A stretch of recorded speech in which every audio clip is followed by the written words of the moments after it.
Let's get the guests on, and let's move ahead at speed to generate blood going through our systems on digital technology innovation. Let me introduce the five of them, with Gillian Harrison in the middle. We've got Joe Spiker, who's acting head of sustainability at Autodesk. Welcome, Joe. Edward Kulperger, who's senior vice president Europe for Geotab. Welcome.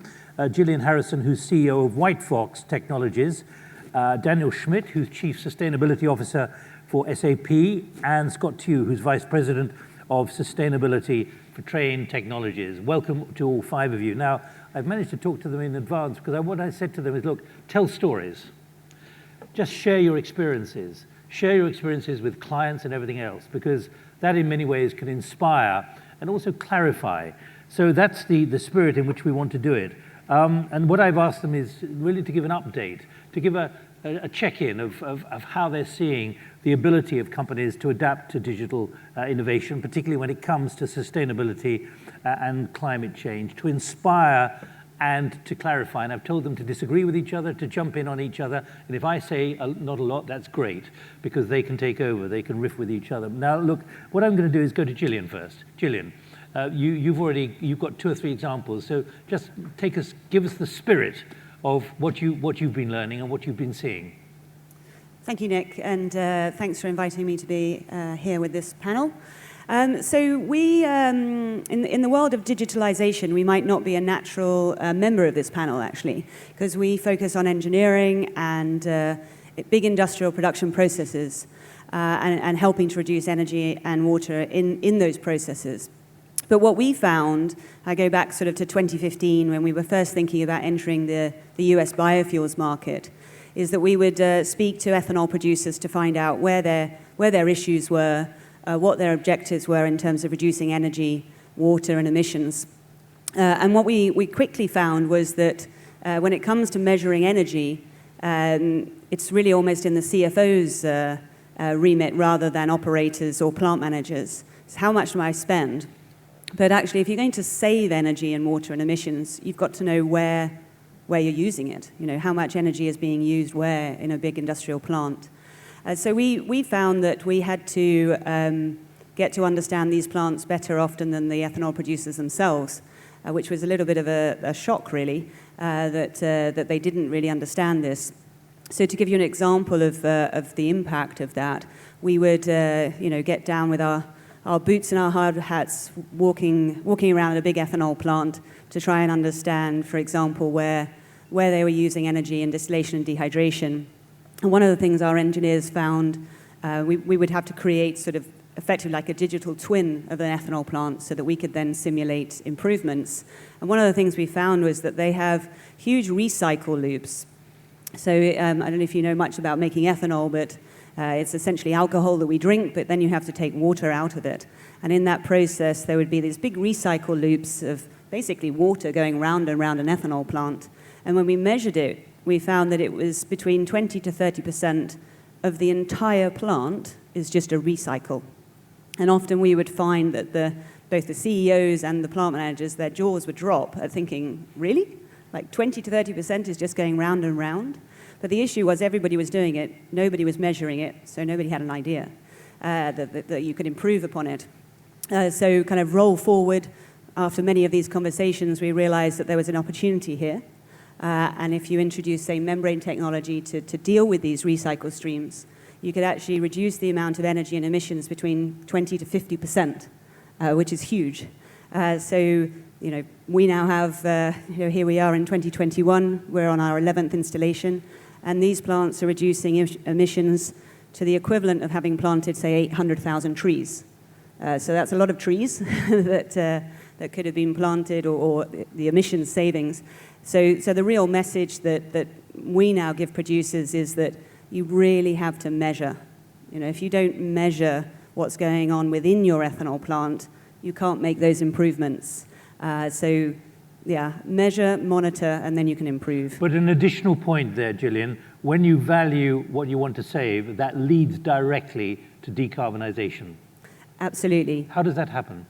So our first installation was in California. No surprise. There they have the low carbon fuel standards.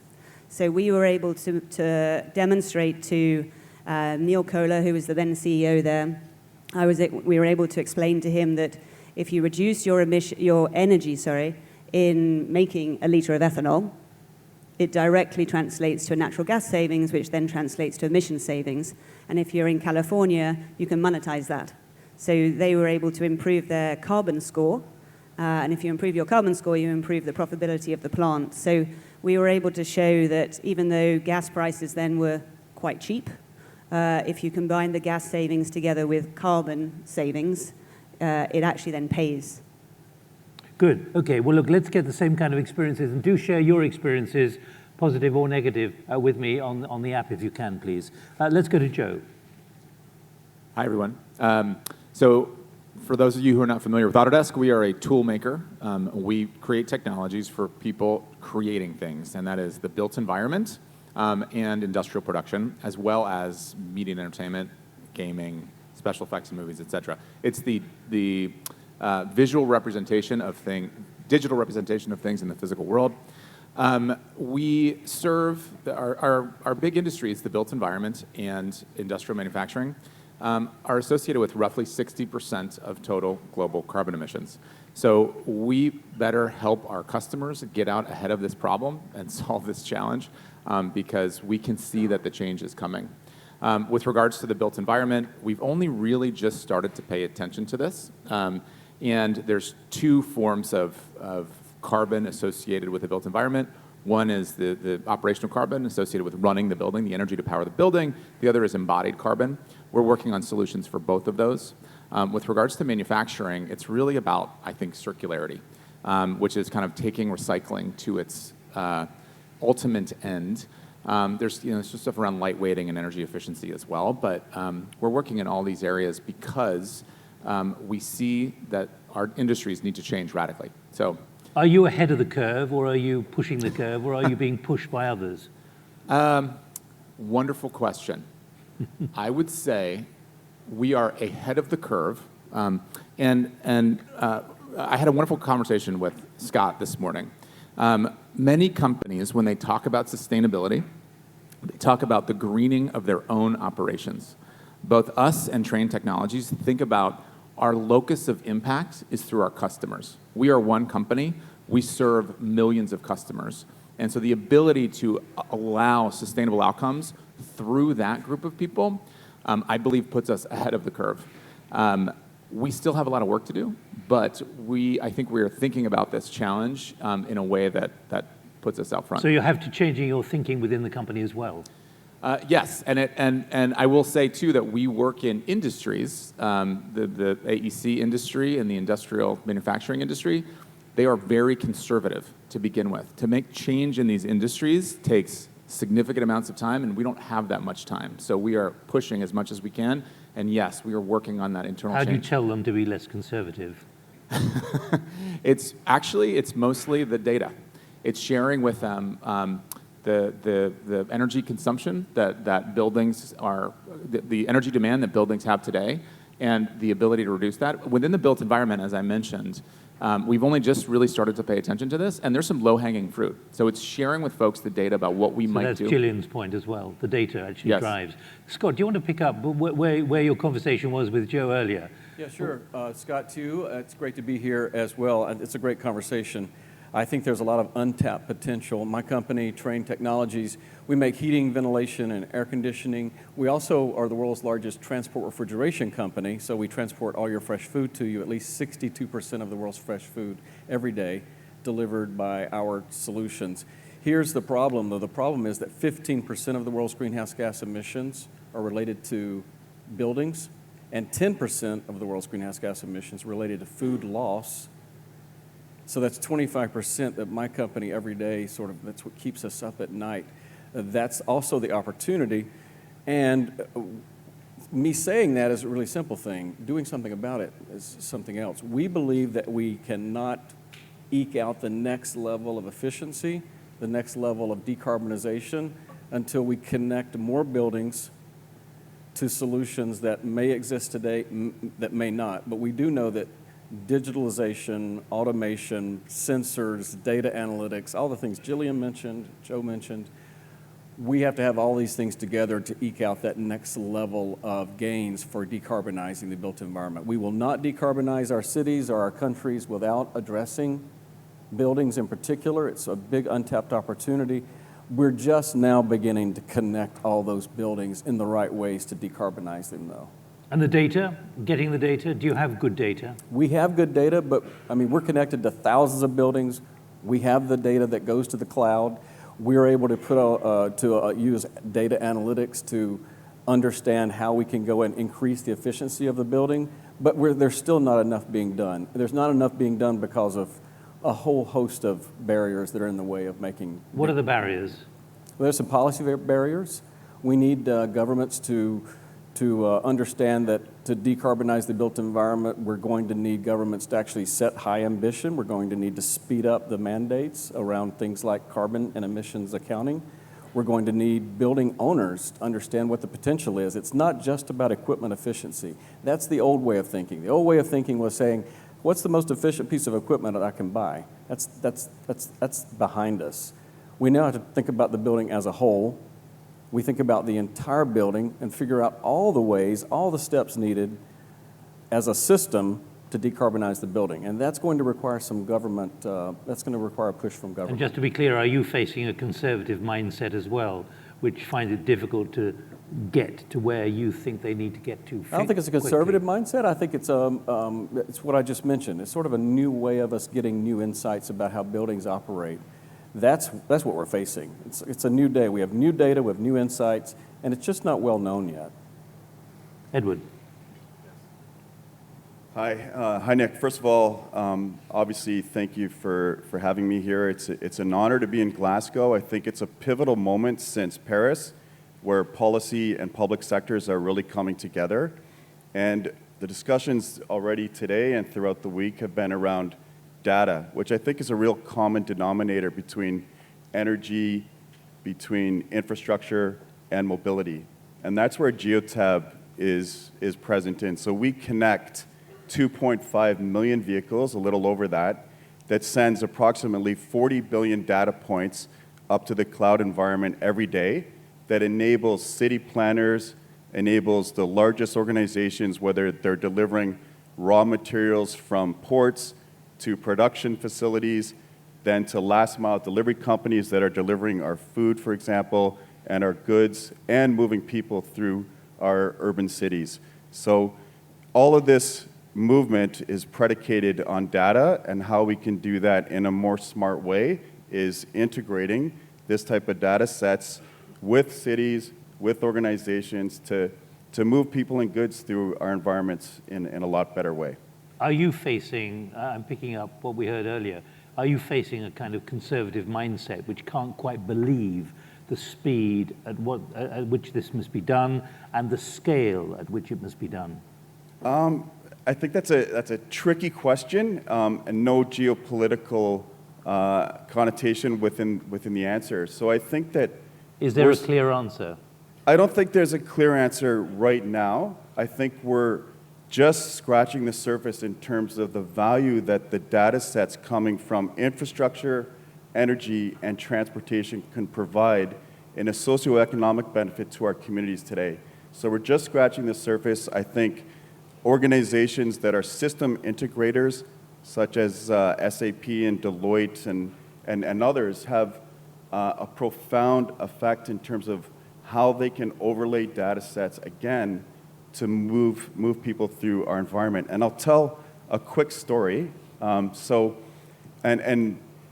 Las Vegas a number of years ago, there was a catastrophic incident, and there was a person in a hotel that was shooting down into a crowd of people, and it was catastrophic. And one of the outcomes of that was the Las Vegas City Council, they could not get first responders to that scene in rapid order.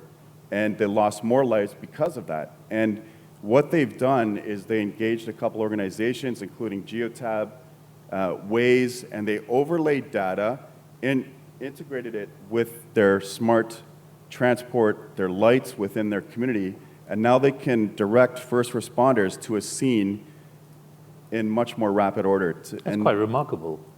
It's interesting, and it's all predicated on data. So again, we're just scratching the surface, and I think that the ecosystem in the transportation, energy, and infrastructure production sectors have a real burden to make sure that this happens. Can I just put to you, I mean, it was a dreadful incident. It was, what, about 3 years ago, if I remember correctly, and large numbers of people being shot in the car park and the cinema area, movie area.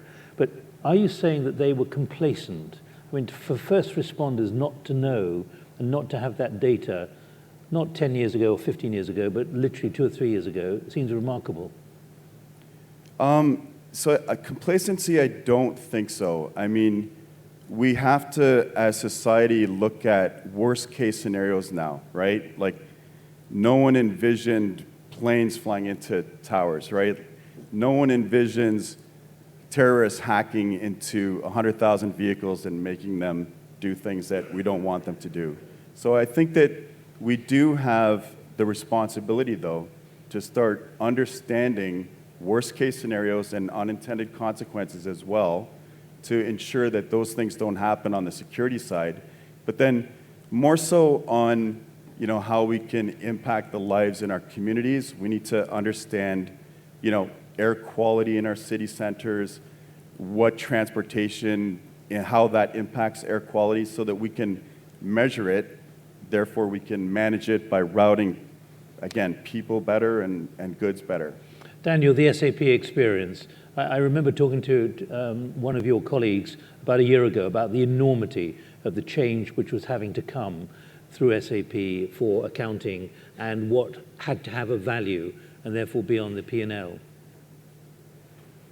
Yeah, let me put it in a broader context first, and then I would like to build on your question and the topics dear panelists mentioned already. So some of the people in the audience could think, SAP could lean back because we as a customer, we use SAP to manage the material flows, the financial flows for decades, and going for highest efficiency. But it's clear, even efficiency is super important. It will not be enough to solve today's challenges we have. So we need to do business in a different way. And that is the reason why, for me, Systemd is such a strong driver for innovation. And of course, we need to measure and we need to get the data. But I would say there are still companies out there having a business strategy and having a Systemd strategy next to it. And it is needed that Systemd is embedded in your core business strategy. And that is why it's so important now to get the data in the data models, in the business processes, being connected, the non-financials and the financials data, to provide these data in a timely fashion at the point of the decision, allowing the decision makers in the company to make informed decisions holistically. So we need to follow that embedded approach. And I had, looking at that beautiful, inspiring BMW outside there, that reminds me about a great conversation we had just 2 weeks ago in an innovation workshop with BMW. They told me how important it is for them, and these were experts from logistics, from procurement, from finance reporting, how important it is to have these data in their standard business processes. So having that holistic integrated view is super, super important. Then I would like to build what you mentioned about, that's valid for you, for us at SAP as well. Only by doing our homework internally, by having that ambition to be a role model of a sustainable company, and we are perceived through the various ratings and rankings being the #1 in the software sector for many years, like with the Dow Jones Systemd Index. But only through that we learn a lot, and we gain the credibility to act as enablers through technology. And that is, of course, the biggest lever, having more than 400,000 customers around the globe in each and every sector and industry. By embedding now Systemd criteria like greenhouse gas emissions in these data models across our entire portfolio, that makes the difference. And that allows then companies to rethink and re-innovate their business strategy as well, to rethink their business model, to go towards circularity as super important. There is a 45% positive contribution based on the EMEA Foundation with circularity on reducing greenhouse gas emissions. And that means doing business differently. Are you driving it as SAP among your customers? Yes, of course. It is part of it's the heart of our core strategy. Sustainability management is center stage of our evolved vision of the intelligent, sustainable enterprise. So that is a top priority. It's accepted by it is accepted by your customers. It is not accepted, it is demanded by our customers. There is a huge change. Of course, in my role, being on that journey of sustainability more than a decade at SAP, I wished it would happen already 10 years ago. But for 2 years now, it's obvious that sustainability has become a core business topic of strategic relevance for customers due to the huge increase of expectations of the various stakeholders, either customers, consumers, their own employees. 94% at SAP told us how important it is for them that SAP pursues sustainability. They would like to work for a role model, for a role model company here. The talents we would like to see working for SAP in the future, for them it's even more important. And then look at the investors. There's a huge change. 10 years ago, we had 5.6% of the so-called SRI, socially responsible investor. It was a niche. Yeah? Now, 38.2% are invested in SAP. And that is a beautiful part of the overall business case because my boss, I report to Luka Mucic, our CFO, being the board sponsor for sustainability at SAP, he loves them because they do not purchase the shares today and sell them tomorrow. They are more mid and long-term oriented. So you see, based on all these increased stakeholder expectations, and by the way, the mainstream investors learn now from the SRIs, it makes a lot of sense to embed sustainability criteria in your portfolio decisions because you lower the risk and you have higher opportunities, so a better performance in your portfolio. So. All right, we've got 15 minutes to run, and I'm getting questions coming in, so let me put some of them to you. Emma Crichton, Head of Engineering at Engineers Without Borders in the UK. If thinking worst-case scenario, what could be the consequences of having more data? How do we ensure it is used responsibly and ethically? Who'd like to take it up?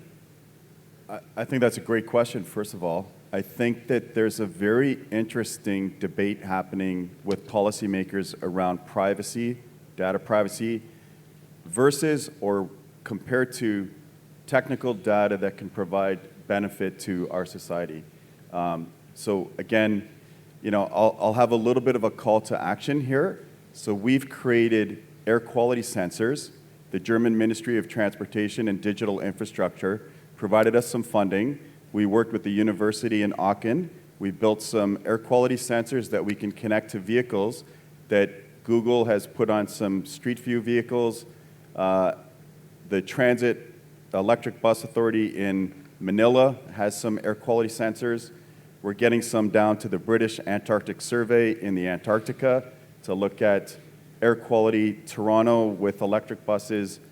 So we're going to start looking at air quality in a hyper-local fashion, particulate matter 2.5, to understand where we have poor air quality in our urban environments in, again, 100-meter by 100-meter quadrants to understand time of day, understand what weather does to that air quality so that our urban planners can start looking at this data, measuring it, and then managing that data. So there is a social benefit for this data, and people that own vehicles out there will invest with you on this side, and that next year we can then look at what the impacts of this data are. Those keywords, responsibly and ethically. Responsibly and ethically. Good words, yes. I think, we all have this responsibility now, and I think we all appreciate it. In our world, we see a huge change in the ethanol sector over the last 12 to 18 months. I think net zero is now almost just become a standard phrase now. So the whole ethanol sector in the US is moving towards actually aiming for negative carbon as an industry. They're really pushing boundaries. So they are understanding that responsibility in a way that I've never heard before, really. So over the last 18 months, we're seeing that shift. So I think there is a real awareness of the responsibility that people have within their own communities. And ethanol is a rural industry, right? Ethanol is being produced in rural communities. And I find that the conversations we have, they're thinking about the employees and their community, water quality, emissions, and how they can be sustainable businesses for the future to help their entire communities and ensure that people actually stay rural and that there are quality jobs in rural Iowa so that people aren't migrating to the cities. So I think that word responsibility is something that is very much in the minds of CEOs, but also employees, engineers, maintenance crew. They want to be working for a company that is thinking about their future and the future of the planet. So, Joe. Just to get back to that question about data, too much data. Every company, the private sector now, is technology enabled. Some people, would argue that everyone up here is a data company, essentially. And data and technology go hand in hand. Technology is a means to an end. So, this is not my analogy, but I really appreciate the analogy. You can train a pit bull to be a loving, wonderful pet, or you can train it to be an attack dog. Technology is the exact same way. So, however you use data, you need to be intentional about it. And I think everybody on this stage is trying to leverage their access to data and technologies to be able to deliver more sustainable outcomes. You can also do it to, provoke misinformation and other things. But I think we're moving in a direction where we're leveraging data to deliver better outcomes for society. And Daniel, and then Scott. Keep going. Yeah, let me build on that, because for me, human rights should be always the center of each and every sustainability journey. Yeah, it is the basis. Think about the donut model, with a social foundation we need to ensure, and the planetary boundaries, and in between we have that space for us to consider both areas, the planetary boundaries and fulfill the social needs of people. So human rights are super centric there. And of course, we all dealing with data have a super important responsibility. Otherwise, we will not gain the trust of our stakeholders. So at SAP, we already 3 years ago provided the ethical principles on artificial intelligence. We operationalized that in policies, because the people at SAP, the developers, they would like to develop solutions for the good and not for the bad, and providing them North Star and frameworks to ensure exactly that, but as well making it legally binding for our customers not to misuse data. That is super important. It's a journey. We learn on that journey, but I would like to underpin the importance of that topic. Where does GDPR fit into this? Where do information commissioners fit into this? Because we're all feeling constraints being put around the system. Yeah, but of course, it's one of these 7 principles we have, and it's we being headquartered in Germany, and Germany is quite well known for ensuring data privacy. It's the basis, and that is as well for us a competitive advantage globally, because people trust SAP because we know how to deal with this regulation. I just wanted to add one, it's not an opposing view, it's the other side of the coin here. And that is, I think we also are still underutilizing all the data that's being collected today, which is what everyone here is agreeing with. But we know that. 10 years ago, we had no idea how in 2021 we would be using our phones to navigate. And all that's about data. We can't imagine navigating the world anymore without our phones helping us, whether we're walking or driving our car. I think in 2030, building owners and all the sectors that we serve in the economy, it's going to be a very similar situation where they couldn't imagine managing their industrial processes, managing their building, managing how things get transported without a new view on what the data can deliver around efficiency. And I'll say it again, we will not decarbonize our cities without having an immense amount of data, digitalizing and using that data to give us insights on how to better manage the resources. Your analogy to GDPR as how to manage data is an excellent one for what we're doing here today. So for instance, my company was, arguably it was costly, but thrilled to get behind a global standard. To say, okay, this is the global standard for privacy, let's get behind it, we get everybody trained, and this is what we do. We are all here in support of the public sector and those in the blue zone, creating those standards for us to all get behind.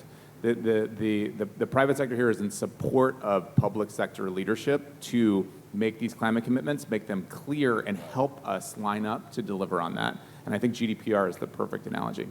So can I pick up on that as well? Because it is interesting that GDPR was probably the standard on privacy, but then maybe CCPA, the California Consumer Privacy Act, maybe even took it to another step, and we find that quite compelling. And you do need data. It was interesting. Amazon was on this stage on Monday with Geotab, and they leveraged Geotab data in order to transition to electric last mile vehicles and operate those last mile vehicles. So we need that data.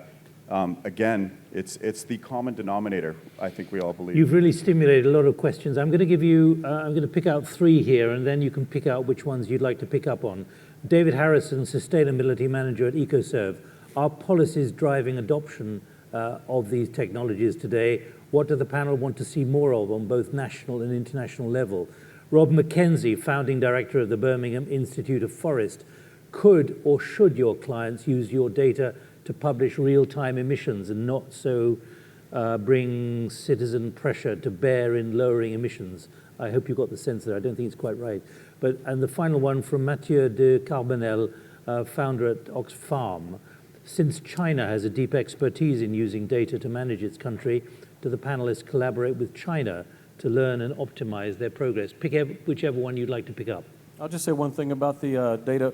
We do need data transparency around energy use inside the built environment in particular. There's so little known. There are so many actors.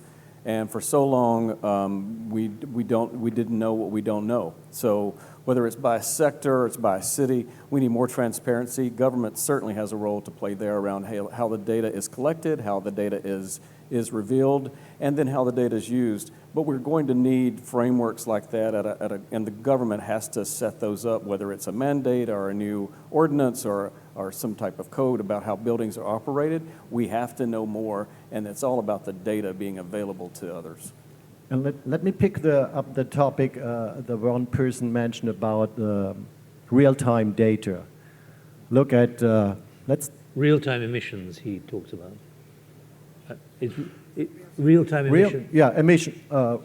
Emissions, but the data about the emissions, right? Okay, so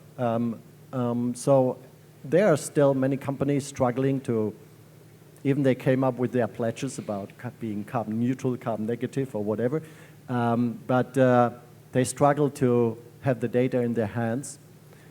Many of the companies still have the situation having 4 or 5 months later, when the fiscal year is over, they have their data, their emission data of the year before.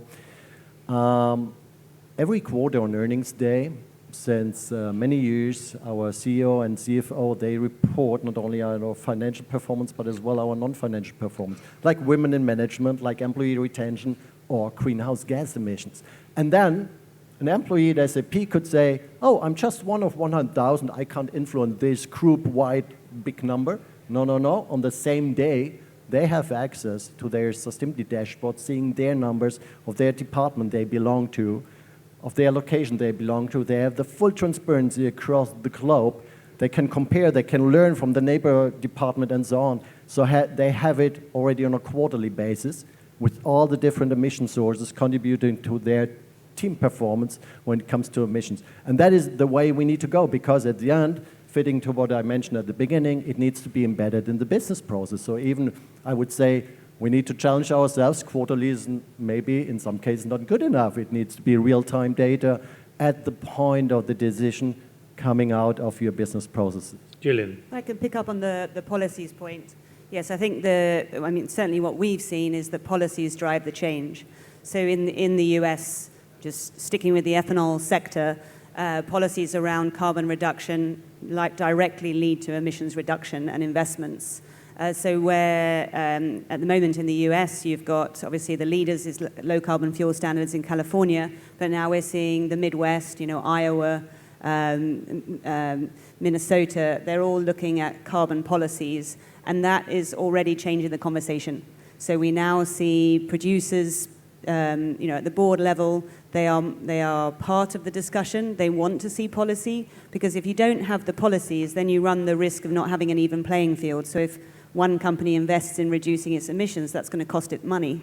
So you kind of almost need that policy to help even things out, and then you see change. You see change in reducing emissions directly related to policy. We're running out of time, and I've got one other question I want to put. Edward and Joe, any of those questions you want to pick up on? I would just pick up on the hashtag data for good view, and again, echo the call for action. I think we all leverage LinkedIn here, and if people want to get involved in understanding air quality in their communities, please reach out to me, and I will provide some sensors, and we can start that journey together, and again, report back on that data for good story next year. Joe.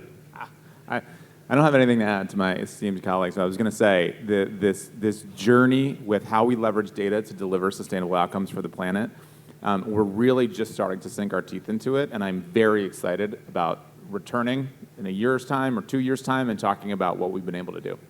Right. A specific question from Pauline Blanc, sustainability lead for Kaluza. Could the software companies, SAP and Autodesk, speak about how they are tackling their Scope 3 emissions? What are they doing to reduce their cloud and on-premise data center impacts? Joe. We're net zero. We've invested significantly in offsets and removal.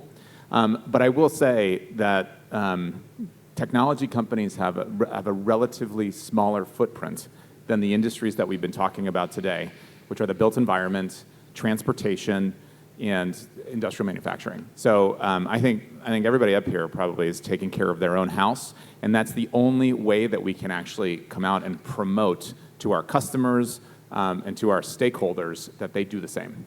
Right, Daniel. And we merged the business strategy for being the most innovative cloud company back in 2013. That was our slogan, and our environmental strategy. So since January 2014, all our data centers, including the co-locations from our partners, are based on 100% renewables of high quality.